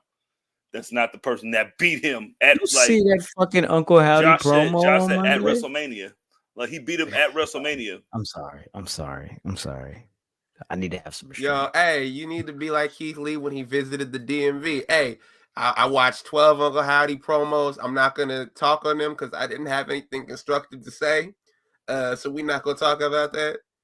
Yo, Keith Lee getting death threats off of that. I'm like, yo, man, I do not support this. I'm from Virginia, but I don't support this. I'm like, ain't shit to do but cook. Like, yo, and fucking add up to them. Yeah, if you got a problem, run up on him and say it to his face and see what happens to you. I was like, damn. Just like with fucking Gunther, nigga. Like, run up in my face, run up to Sami Zayn and see what happens to you. See if he won't twist you up. In the words of the good man. That shit is so funny. Like, we are so fickle, man. Like, we are so fickle that we're gonna turn on Sami Zayn like the most unproblematic nigga in wrestling. We're gonna turn on him because he's gonna fight Gunther, who just beat Randy Orton at Bad Blood. Or do you think this is gonna be like a Raw main event, or is this gonna be like a Bad Blood match? I think this is based off the fact that Gunther wasn't biting the bait. I think this, like, they kind of draw this out to Bad Blood because Bad Blood is like a month away. They don't have any pay-per-views for the month of September, which I'm not mad at it. Like, after you go back to back to back, we'll have like 4 pay-per-views in like the last 2 weeks if you're counting AEW. So I'm like, yo, give me a little break, bro. Football season back, NFL back. And Atlanta Falcons going to be ass, too, so they're going to need Bad Blood to do something because they're putting all them eggs in that Metro Boomin basket, and I don't understand. I mean, I understand it, you feel me? And you have the King of the South with the new King of the South. You see they got the Quavo and Lenny Kravitz joint as the Falcons theme song this year. I want to get away. I want to fly away. Hey, that's great and all, Quavo and Lenny Kravitz, but make sure they give the ball to Bijan Robinson. All right. Yeah. But Sami, like, man, Bad Blood needs something because What? I just don't understand how niggas is mad that the person that last beat the champion is challenging the champion. Like that shit just don't make no sense to me, nigga. Like so Yeah. the nigga that Well, I beat up. You got Yeah, it. niggas Let's stupid talk is weird. about, you said Bad Blood needs something. Does it need a Hell in a Cell match? Because we talked about Sami and Gunther, but I mean, the way it looks like CM Punk and Drew McIntyre is going, like, dog. Probably wonder how I got here. First of all, yeah, exactly. He pulled this man's shoe off when he pulled him off the thing. You feel me? So like your whole whatever your little cat dog socks is, bruh. Yeah. Yeah, all of that. I hate you, nigga. How you beat a nigga out of his shoe, blood? Like just one shoe. It's the right shoe too. So that's that's your most important shoe because you're right-handed. So you need that shoe the most.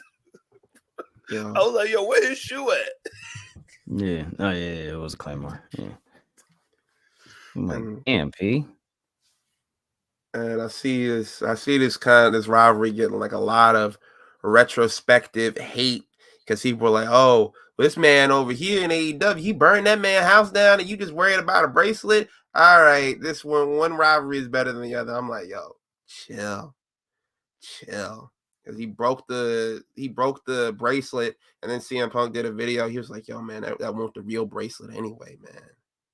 I got the real bracelet hidden away in a lockbox and can't nobody find it. So that wasn't even a real bracelet. That was a fake bracelet. I got you on that. But them taking this up a level, him beating him up on the stretcher and everything like that. I like them leaning into the violence, and this definitely deserves a Hell in a Cell match to close it out.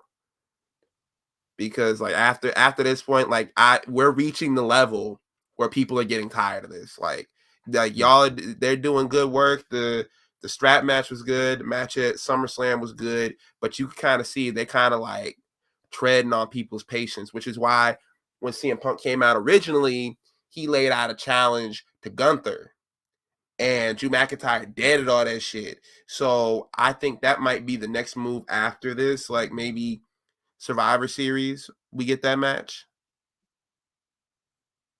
Punk and Gunther. But yeah, Punk and Gunther at that. No, I think you can drag that to Royal Rumble. Damn, really? But what is CM Punk doing in the meantime? Because like I said, you're starting to lose the people on this rivalry. It's starting to people are starting. Yes, people are starting to. Nigga, I'm seeing Punk. It don't matter. It don't matter. It don't. No, sure it don't about matter. that? You come out if you keep coming out and singing the same song over and over and over again. Niggas gonna start saying boo, tomato, tomato, tomato. Sing some new shit, bro. We're not trying to hear the same 5 songs. That's what this is turning into. Hold on, though. How come Cody gets to come out and sing the same song, and we're okay with that, and that's cool? We don't think the people are gonna turn on him, even though there's this subsect of the online audience that's saying it. We think for CM Punk, it's more than the subsect of the online audience that's turning on this feud. You're trying to trap me.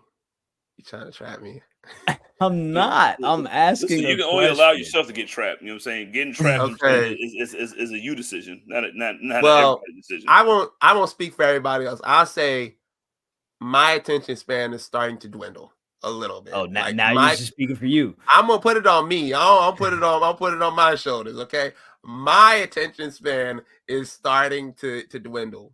Like this rivalry has been going on since. Well, really in spirit has been going on since the Royal Rumble. And now we're at the point where I'm like, okay, well, we kind of got to cut this off at a certain point. Like, yo, you've only seen 2 matches though. You need it. I'm saying we're getting to that point. I'm saying like, yo, I don't need them to go past this. This is the point, the high point of the rivalry, the crescendo. Let's end it right here. I feel the same way about that. The same way that I feel about the Liv Morgan, Rhea Ripley storyline. This has to hit the crescendo. It has to end at Bad Blood. and we start anew with another rivalry for her and for CM Punk and Drew McIntyre. Like, yo, we need to move on after this. Let this be where you can do the blow off feud. Follow-up question. And this Shoot. isn't to take us left and back to the previous company, but how many more matches do you think they can get out of Swerve and Hangman? I mean, you I burn a say nigga after house this down. one. Okay, you go say that. It was thank you, bro. Oh, my fault, man. Yo, after you burn a nigga house down and then you stand over nigga baby, like you niggas can fight for years, nigga. Like if you really wanted to make it, like you can fight for, like, you know, that fight forever shit that y'all be chanting and shit. Like fight forever is like you stand over my baby and give a promo. I give a promo and burn your house down and say how your dad never loved you. That's like generational like shit. Like my kids should hate your kids type shit. You know what I'm saying? All right. But this CM Punk and like you like niggas, like I remember we were talking about this fucking bracelet. Like he broke that bracelet and then like paused. He put the fucking he put his words in his mouth literally and kicked him out of it. So I think you can fucking drag that shit for as long as you want to because like they're both vets and like we really have like a real beef. It's just like when what Seth Rollins means to this extra shit at the end of it. Okay, for Swerve, and I'm gonna answer your question real quick about Swerve and Hangman. I think you get like one more match out of it. I think you get one more match after the unsanctioned match or the lights out match, because you could kind of say like, oh, well, that shit didn't really count because it's not recognized by the company. I think you could get one more match out of that. After that, for me, is again the same thing. Like I was already kind of like on the outs with that rivalry anyway when they were like, oh yeah, we're gonna have another match and we're gonna, you know, reheat the rivalry. And I was like, man, I'm really not trying to see that. But after the promo last week and after him setting the house on fire, I'm like, I'm back invested to a point, to a level, to like, okay, we can get like maybe 1-2 more matches out of this. Don't drag it into the ground. Know when the show is good, end it on a high note. That's what I'm saying. I think maybe the difference there with the perception of how the Swerve and Hangman as far as the elongated damn, that's crazy pause, as far as as far as how long the feud has been, as far as how long the feud has been going on, and as far as long as Drew and Punk, and like Humble says here, November 2023 with the situation at War Games last year at Survivor Series. I think because Hangman and Swerve has had some opportunities to breathe in between. And then with CM Punk and Drew McIntyre, it was a lot of breathing. And then match. You feel me? So it's like, whoa, okay. Now you're throwing everything at me at once. And it was like you were slow walking the dog before for such a pace. You know what I'm saying? That now I'm getting everything, all the matches. And go ahead. That's kind of what I think the difference may have been.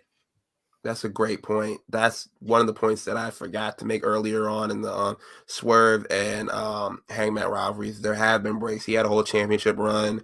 This nigga went over here to do some other shit, and they kind of click back up here and there to remind you, like, yo, there's still hate there, and they kind of branch off and do their other things. Now they come back. Yeah, you're 100% right. That they haven't had that. I think you kind of had. I think they're kind of pick back up on that kind of booking style with the Seth Rollins comes into play when Seth Rollins comes back. Because I think Gunther, you know, has a match with CM Punk at Survivor Series, and then we see Seth Rollins come back, fuck it up for Punk, remind him like, yo, there's still beef here, and that gets that style of booking. But for right now, you're 100% right. To add to that, Rollins still got to deal with Bronson Reed when he gets back before he even gets to Punk. Crazy. So that's good. Yeah, but right. But I think like what y'all was saying, like the difference between the Swerve and Hangman shit and the with the Punk and Drew shit, like they have a Seth Rollins to fucking play to mediate type shit. Like there was a person that they both could fight for different reasons. Like Hangman and Swerve are just pure like beef. Like Hangman did whatever he could. Like he fucking ran around with the niggas that he know he hated.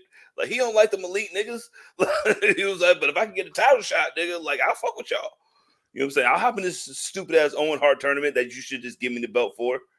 But you know what I mean? Like, there's like, I don't think there's a what is it? Like, there's not like a median in the Swerve and Hangman shit like it is with Punk and Drew, because like Rollins is the median that hates both of these niggas for different reasons. Like, you beat me at WrestleMania, and then like I was the champion, and you won in that shit, and you kept getting in your own way, even though I got in my own way to let you win, and you still got in your own way to let this nigga let you lose. But if you put it like there's no median in there for that. So I don't know, man. You got it. Drew McIntyre is right. G Nation says burning a man's house has more heat than breaking a bracelet. I don't know, man. You know what I'm saying? Like, you know what I'm saying? Niggas like bracelets, apparently. Like, and the other thing was that house was him literally burning the house. The bracelet has sentimental value. I think a lot of people were comparing it. It's like, it's apples and oranges. Like, he's not really mad about the bracelet itself. He's mad about him, like, kind of like talking shit about his family. Like, yo, letting him know, like, yo, you can get touched. Pause. Your family can too. Like, yo, it's like, that's the bracelet represents something deeper. The house was him just, he was just burning the house down. There was no like nuance. There was no like, oh, we playing on this. It was like, nah, I'm just arson. You know what's also interesting about this? We've been talking about like the unsanctioned or the factor of the lights out match is a good opportunity for Hangman to get his win back, and then for them to be able to turn around and say, well, that didn't necessarily count. So now they have to have another match that's sanctioned that will actually count. And then, you know, whatever the outcome of that is, whatever the outcome is. Same thing with CM Punk and Drew McIntyre. Up until this point, they can both say, well, you haven't really beaten me. Because Punk, you beat me in a strap match where you tapped all four of the corners, and Drew, you beat me when Seth Rollins, the median, was the special guest referee, and he hates me just like he hate you, probably more. You feel me? And why would he ever let me win anyway? So your win didn't count, just like you trying to say my win didn't count. So you feel me? Let's go head up one more time. I mean, we both watched that strap match, my nigga. Like, if you hit every corner and then I'm going to hit you with a GTS before I hit every single corner, nigga, I beat you, nigga. Not only did I beat you with unlimited fucking L1s, you know what I'm saying, on SmackDown versus Raw. You know what I mean? I got to hit all my finishers on you at the same time before I beat you. That's why I totally understood why Drew was like, nah, nigga, like that's not just beating. Like, you try to embarrass me, my nigga. Yeah. Like, you try to embarrass me while we were fucking both like tethered together. You know what I mean? We were tethered together, and then you hit your move on me 4 times to hit every single row. And we know you're not like that, my nigga. If I punch you in your fucking tricep, nigga, it's gonna explode. So shout out to Goodfella. I appreciate that update, brother. Yeah, shit. Yo, Goodfella said Henry gonna be a problem in Baltimore. Yeah, he was one of my picks on the on my locker app. You know what I'm saying? Like, yo, check this out. Yo, if they had a locker app for Drew McIntyre, he's Derrick Henry. What's going on with the locker app? Did you guys already talk about that? No, we can get into it right now. Like, listen, the locker app is literally lit. Like, like when I grew up, you know what I mean, growing up in school, you know what I'm saying, my favorite part about the test, you know what I'm saying, we take a test in school with the true and false. All you gotta do is pick more or less, or yay or nay. Like, it's a 50% chance. And listen, man, it's fun. Like, it makes football fun. Is just, you know, download the locker app. I'm saying hit the DMs if you want to get into the league. We have our league set up. It's going to start week 2. But if you want to get on the locker app and make your picks, you know what I mean, more or less, you know what I mean, like, they give you a number, and it's just that easy. You know what I mean? If you know football, prove that shit. And Henry's going to be a problem for sure. You talk about making picks. We have next week a fatal 4-way match to determine the number 1 contender for the Intercontinental Championship. This tournament has been going on for the last couple of weeks, and it looks like we've got Jey Uso versus Ilya Dragunov versus Pete Dunne versus Braun Strowman. And I don't know, man. What are we thinking here? Who's gonna face Braun Breaker for the IC title? This is one of them where I can see 3 possible outcomes. I do not see Pete Dunne getting that title match. Sorry to Pete Dunne. Like, I would love to see that match. That would be amazing. But I can see it going the way of Braun Strowman, because you're doing like the strong man, like strong young kid versus the big guy, to kind of like give him that show of strength to kind of like boost him up a little bit. I can see them going back to Ilya and Braun Breaker to kind of like put a bow on that storyline. But I think the more likely outcome is Jey Uso, because Braun Breaker been talking shit. Oh, none of your family has ever beaten a member of my family. We talked about that last week, and he getting back in his face again with all that. So I could see them going that way, because he was like, "Yo, man, look, you ain't built like that, nigga. You can't put hands on me. You're not built like that, even though you just destroyed Sami Zayn, who beat Gunther, who's the world champion, for that shit." He's like, if I was fucking, I'd be like, yo, you bringing up WrestleMania 9 right now? If I was Jay, I'd be like, you bringing up WrestleMania 9, my kid, my G? I'm like, my heart says Pete Dunne, because I'm a Bruiserweight stan since the beginning of this podcast, but it definitely got to be Jey Uso, because he got shirts and glasses. And we got to sell them shits. It's Jey Uso, and I'm gonna blame the internet fan base community for willing him to this point just so he can lose. This is y'all fault, not y'all. I fuck with y'all that's here in the chat. You know what I'm saying? But I'm saying niggas in general, people in general. What's wrong with y'all, bruh? Like, Jay is fine, and here we are with him taking another L as main event Jey Uso when he should be main event Jey Uso. Or we could just chop off the main event shit and put the Usos back together. Like, what the fuck are we doing? Sorry. I mean, it's not like they're the best tag team to ever come out of fucking, you know what I mean? You don't like that? None of that? The truth just comes out sometimes. I don't know. But you think Jimmy can't wear no glasses too, nigga? Who? Jimmy, like when they put the Usos back together, like I agree with you. The no yeet glasses? No, just some yeet glasses in general. Like, nigga, like all you gotta do is take the no out of the yeet. Nah, bro. Mo yeet, nigga. Yeah, man, nigga. Blood, man, you beat me in the worst brother for brother match to ever come on in wrestling history. So was it worse than Jeff and Matt at Mania 25? Well, I was at Mania 25, nigga. I saw this nigga Matt hit that boy with a twist of fate while his head was in the motherfucking chair in PG time. That nigga's head bounced, nigga, like he was prime professor, nigga. Like, grrr. I was like, okay, yeah, you got it, Blood. You got that shit, big dog. No, that was the worst brother for brother feud. Like, I don't know if Terry Funk and Dory Funk Jr. fought each other anytime.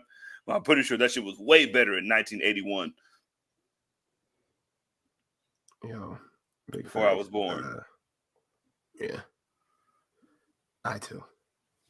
But shit. What else we got on the docket? CM Punk, man, stop getting kicked in your mouth, dog. You be talking too much shit, be getting your ass whooped like this. There we go. Shout out to Victoria. She has a WWE Legends deal. And she just signed. Somebody else just signed one too. I know Jazz got one. Victoria. That's pretty much all I remember. Yeah, Trish Stratus is off the they just took her and put her to the alumni list. They put Trish Stratus in the alumni? Yeah, when the whole other shit came out, it was like, yo, Trish Stratus has been moved from the active roster to the alumni list, and then old boy, you know what I'm saying, was taken off completely. Oh yeah. Who's old boy? And then the other OJ. And I was like, okay. Oh, I mean, Odyssey we used to Jones. not say Hulk Hogan's name like ever, but now it's like 7 times a day. So I think it's okay to say Odyssey Jones. Yeah, man. Odyssey got into some shit. He got let go. Yeah. Did he get let go? Do we have that officially? Somebody was saying, like, I was reading some shit. They were saying like it was the same, like his government name was the same as the dude that was supposed to be, but it wasn't him type shit. And it was like maybe it wasn't him that they read about that happened to get into some shit. But listen, until I get some fucking shit like that nigga gone and like I don't know. But if that shit is wrong, it's not really helping your case, Paul, when it comes to Yeah, I mean, like if the allegations are true, or what they're saying about like the reason why he was taken off of the reason why he was taken off, because like New Day didn't even acknowledge him. He wasn't even acknowledged at all on there, and they said that it was a mistake that he wasn't acknowledged on Monday Night Raw. They said that it felt like it was planned, and Wrestling Observer talked about this, and PW Insider talked about this, where they were like, yo, it seems very deliberate that he was removed. And there are allegations of a domestic dispute between him and a woman that he was with when he was on vacation, when he wasn't on TV. So if that happens to be, true with it, like it's like, bro, you did this shit to yourself. But nothing has been confirmed, concrete. It's just your speculation. From right now, we know like he's not on any of this stuff. Oh well, nigga. Man, everything will work out. You know what I'm saying? Like if it's wrong, then it'll work itself out. If you're right, then it'll work itself out. But right now, bye, nigga. You know how this shit works, bro. Guilty until proven innocent. Wow. Jordan Grace issued an open challenge for NXT next week. Wendy Chu seems to be the one that's accepting that. With that, especially with Rosemary coming over, that's the perfect little. Well, Rosemary was the one that attacked Jordan Grace, and she left a pillow in the ring. So I'm assuming that's a Wendy Chu reference because it's a pillow. Yeah, but get to the shit, bro. All these bullshit NXT and A matches, bro. Get to the shit. So where's the pay-per-view, nigga? I mean, damn. You want a Forbidden Door? NXT Worlds collide, nigga. NXT and A bound for glory. You feel me? What are we doing? Give us some matchups that bound for blood. Actually sink our teeth into, bro. Like some programs that are dope, bro. Like shout out to the Rascals and what Wesley and Zachary Wentz did at No Mercy. Hats off. Yeah, that fucked me. I was hella mad when that nigga won the X Division title. I was like, yo, he for sure not losing to Wesley now. That's crazy. Zaya Lee, G Nation says, is coming to Impact. That's fire. Zaya Zhao. Zaga Zhao, Zaga Zhao, Zaga Zhao, Zaga Zhao, Zaga Zhao, Boss man. Boss man. That's what I How's got. been doing way too much, Andy? Explain. Expound. I was yelling like 30 seconds ago. That's probably right. What he was. So what? About, but, I'm riding with my niggas. Unlike these niggas, I'm saying blame me for shit. I'm riding with my niggas no matter what. If they wrong, then I'm wrong too. You said that you wish they took Irv Gotti. No, I didn't say that. So this was the conversation before. Okay, all right. We will expound later, as soon as the show is over. But yeah. What's up, Alan? Gang. Shout out to Alan. Gerard says JBL showing up recruiting folks. Yeah, JBL said in regards to his recent appearances on AAA, TNA, GCW, a lot of people think that he's got the itch, but really he's just recruiting for Triple H. So there's that. You can't recruit for a nigga that we already work for already. Who works for Triple H? GCW? Like sending JBL over to do anything, you know what I mean? Like AAA. These are all companies that have their own roster and their own payroll. WWE don't pay them niggas. Yeah, but He just dapped up Dolph Ziggler like 2 weeks ago. Yeah, for sure. But he came out with Dolph Ziggler at AAA, like at Triple Mania. You feel me? Before that, so like there's a I guess Impact is gonna expound on that relationship, but whatever. There's that. Good fella asks, what was the deal with Mandy Rose running the ropes, just getting some reps in? That was a part of the Black Label Pro and DraftKings Wrestling Combine. So it was like a rope running thing. There was a collar and elbow tie up. There was a couple of little things that they did in regards to that. I think, what's his name? What's bruh name? I know I knew. Madcap Moss. I think he won the rope running thing. I think he won that. It was like, how fast can you run the ropes 10 times? I bet you Gronk would have beat him. I don't think Gronk knows how to run the ropes. And Gronk is clumsy as shit outside of football plays and running routes. So I doubt it. You're right. Gronk this nigga Gronk can just run. Just be like, yo, Rock, go do something. He was like, Forrest Gump ass nigga. Yeah, just run straight.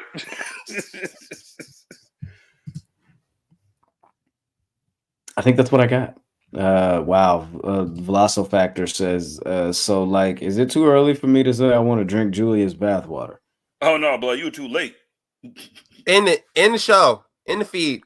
Cut it What right else now. you got? Is that it? Right on Is that time. it? Are we done? Cut it right now. That's definitely the that's Yo, definitely the marker. First off, Velocifactor is a great name. That's definitely the marker. Hey, you can follow me on Twitter, Instagram, TikTok at _sonamize_. I'm ready to get the fuck out of here, bro.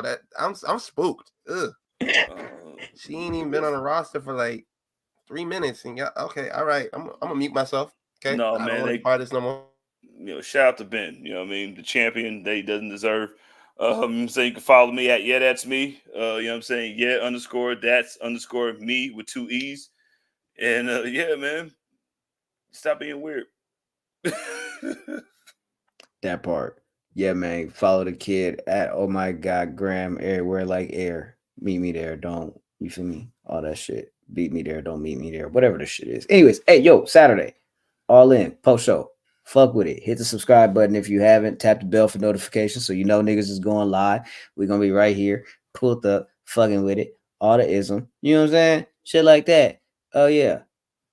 That's pretty much all I got. You guys are great. You guys are amazing. Be easy. What do I say? What do I say? Take care of yourselves and each other. See you guys. Deuces. Watch football because your team sucks. Download the Locker Live app.